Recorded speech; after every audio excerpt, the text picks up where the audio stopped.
One big lesson I learned from the pandemic is that online education works just as well, if not better, than in-person education, plus it can be significantly cheaper. I was already teaching online prior to the pandemic. I was already creating YouTube videos prior to the pandemic, but I quickly shut down everything in person. I gave up my expensive office space in New York City, and I moved everything entirely online. Legal education, of course, is a bit more bureaucratic. They move a bit more slowly, and they still have not yet approved fully online law school education programs for all 3 years. The ABA did approve some provisional programs and some hybrid programs as early as 2015 with Mitchell Hamlin. It approved St. Mary's to do a fully online part-time JD program, but most recently, a few months back, they finally approved the first fully online, full-time law school program at Southwestern.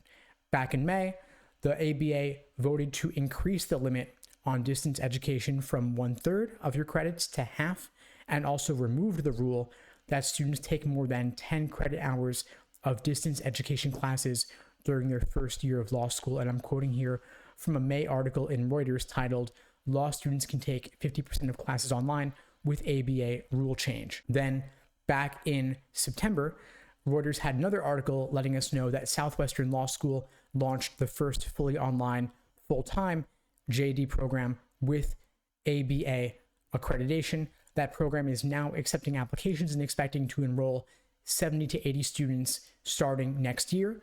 Unfortunately, the program will cost the same as Southwestern's residential program, and I'm quoting here, roughly $58,000 a year for full-time students and roughly $39,000 a year for part-time students. Of course, do you need to spend the same for online as in person? I don't think you should have to.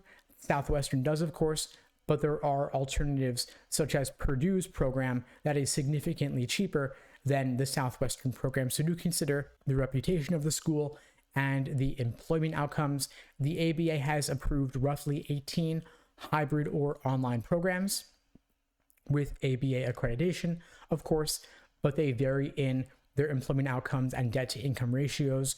Notably, Southwestern has a pretty bad debt to income ratio of 3.5.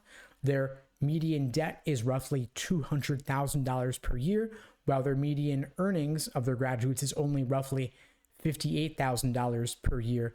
Southwestern, of course, got a lot of positive press back in 2022 with their notable alumna Camille Vasquez as Johnny Depp's attorney in the Amber Heard trial back in 2022, documented quite well in the Netflix documentary about the trial. Well worth watching. Of course, you can always catch the highlights on YouTube as well if you missed it back at that time. I should note, of course, that these online programs are super competitive to get into because they are, at this point, largely pilot programs for those that are full-time, like St. Mary's and Southwestern. The Mitchell Hamlin program that is hybrid is a bit easier to get into because it's been longer established. They can take more students, but these hybrid programs do have a significant in-person component where you have to travel to the school multiple times per semester, which can be difficult, especially if you're working or if you have kids, if you have in-person obligations where you live. To go back and forth multiple times can be tricky. So if you want to hold out for the fully online, I certainly hear you. Online part-time may be easier than online in person, than online full-time to make it workable.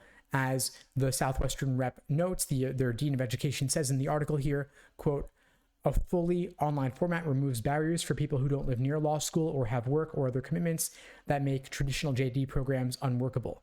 Those are all excellent points, and of course, points that many students are considering when they pursue these online programs. So I'm hoping that the ABA just removes these barriers for all prospective law students at all law schools and removes the guardrails on these online programs, since we've already seen now for 3+ years, online education works. It's easier, it's more affordable, and we've seen that with LSAT prep, with undergraduate education. The ABA is the final barrier to making these programs become a reality for law schools at large as well. So we will see what happens. I'll keep covering the story. And if you have any questions or suggestions for future videos, please leave a comment or shoot me an email at help@LSAT and I'll be glad to help. And since these programs are so competitive, you're going to want to make sure that you especially have that high LSAT score to maximize your odds of getting in and getting that significant scholarship money. The number one thing you can do to improve your chances of getting in and getting the scholarship money is, of course, getting the highest LSAT score possible.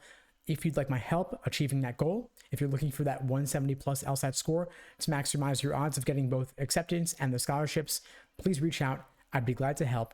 At LSAT Unplugged, we offer live online classes via Zoom. We are fully online, of course. We also offer on-demand video courses, so you can watch videos on your own time, at your own pace. You can increase or decrease the playback speed. We also take requests for what to cover in class. It's not a set pre-prescribed curriculum. We consider the needs of the students in our groups as well as in our small group coaching program. And of course, with our one-on-one coaching programs, the agenda is always going to be you, exactly what you need to cover.